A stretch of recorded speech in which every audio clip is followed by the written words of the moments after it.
Saudara-saudaraku yang terkasih, selamat berjumpa di Renungan Harian di channel Katolik kita.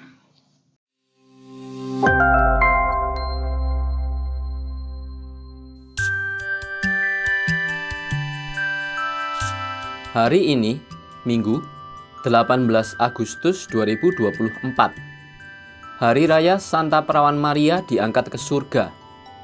Bacaan pertama. Bacaan diambil dari kitab Wahyu, bab 11, ayat 19a, dilanjutkan bab 12, ayat 1 sampai dengan 6a, dilanjutkan ayat 10ab. Aku, Yohanes, melihat bait suci Allah yang di surga, dan kelihatanlah tabut perjanjiannya di dalam bait suci itu. Lalu tampaklah suatu tanda besar di langit. Seorang perempuan berselubungkan matahari dengan bulan di bawah kakinya, dan sebuah mahkota dari 12 bintang di atas kepalanya. Ia sedang mengandung. Dalam keluhan dan penderitaannya hendak melahirkan, ia berteriak kesakitan. Maka tampaklah suatu tanda lain di langit.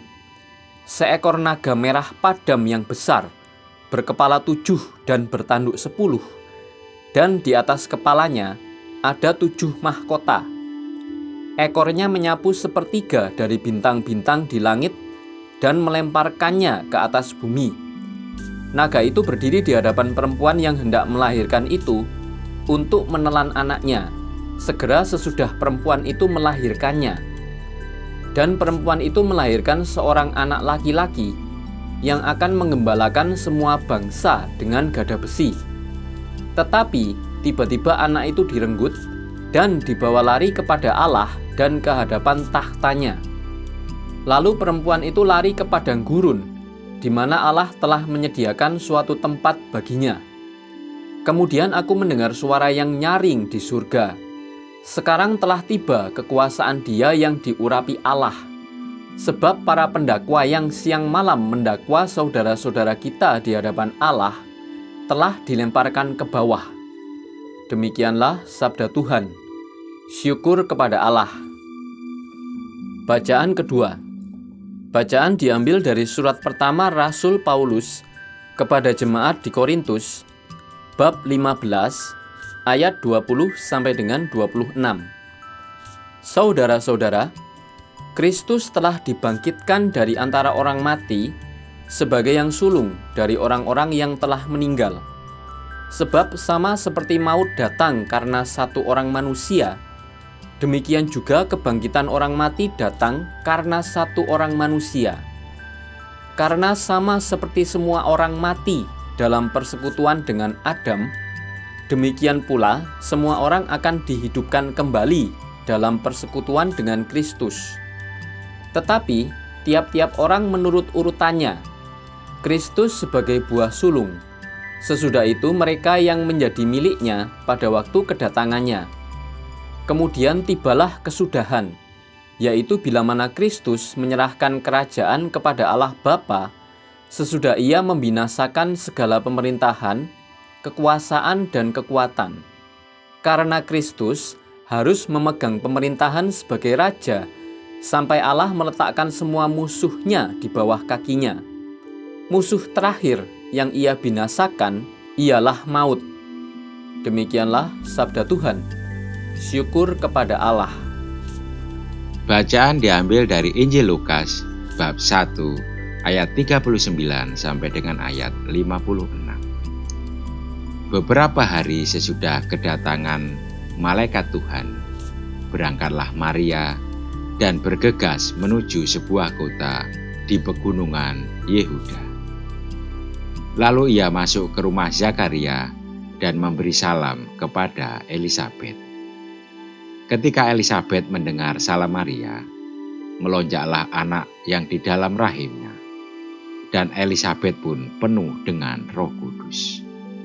Lalu berseru dengan suara nyaring, "Diberkatilah engkau di antara semua perempuan, dan diberkatilah buah rahimmu. Siapakah aku ini, sampai ibu Tuhanku datang mengunjungi aku? Sebab pada saat salammu sampai di telingaku, anak yang di dalam rahimku melonjak kegirangan. Berbahagialah ia yang percaya bahwa apa yang dikatakan kepadanya dari Tuhan akan terlaksana.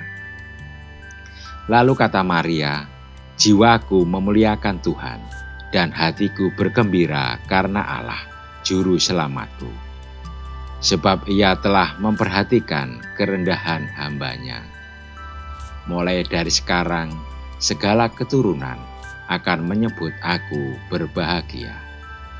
Karena Yang Maha Kuasa telah melakukan perbuatan-perbuatan besar kepadaku, dan kuduslah namanya. Rahmat-Nya turun-temurun atas orang yang takut akan Dia. Ia memperlihatkan kuasa-Nya dengan perbuatan tangan-Nya dan mencerai-beraikan orang yang congkak hatinya. Ia menurunkan orang yang berkuasa dari tahtanya dan meninggikan orang yang rendah. Ia melimpahkan segala yang baik kepada orang yang lapar dan menyuruh orang yang kaya pergi dengan tangan hampa. Ia menolong Israel hamba-Nya karena mengingat rahmat-Nya seperti yang dijanjikannya kepada nenek moyang kita, kepada Abraham dan keturunannya untuk selama-lamanya." Maria tinggal kira-kira 3 bulan lamanya bersama Elisabet, lalu pulang ke rumahnya. Demikianlah sabda Tuhan. Terpujilah Kristus. Saudara-saudariku yang terkasih, Hari Raya Santa Perawan Maria diangkat ke surga yang kita rayakan hari ini telah diumumkan oleh Paus Pius ke-12 pada tahun 1950 sebagai ajaran iman kita.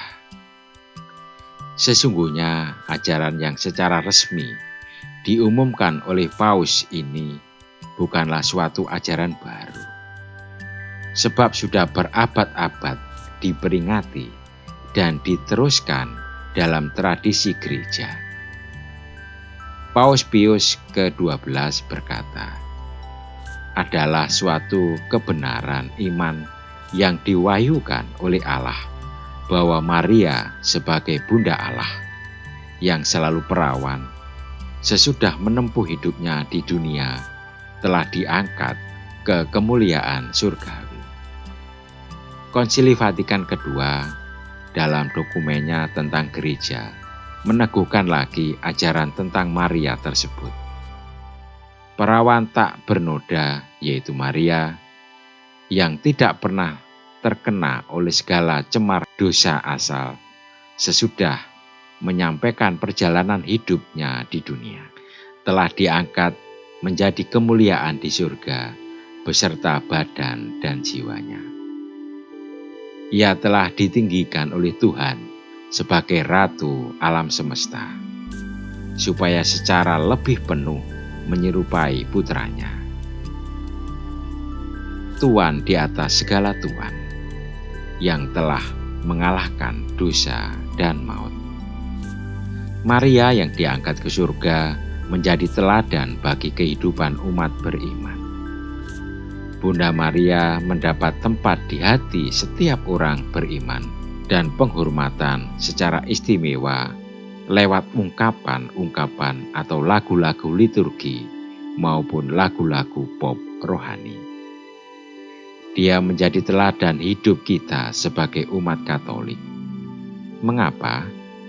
Karena kita melihat Bunda Maria begitu erat hubungannya dengan Yesus Kristus putranya. Bunda Maria juga adalah teladan orang beriman dalam menghadapi duka dan kecemasan di dunia ini.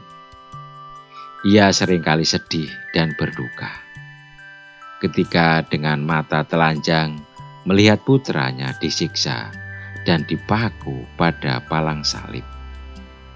Bunda Maria hanya menatap dengan hati yang nanar. Ia pasti mengalami kepedihan yang hebat dalam hatinya. Namun ia tetap tenang dan menyimpan semua itu dalam hatinya. patung Pieta Bunda Maria yang sangat terkenal di Basilika Santo Petrus di Roma melukiskan kedukaan Bunda Maria dengan sangat baik.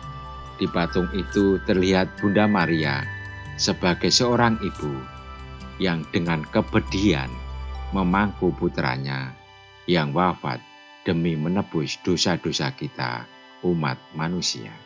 Ketenangan Bunda Maria dalam menghadapi pergolakan hidup ini menjadi teladan kita.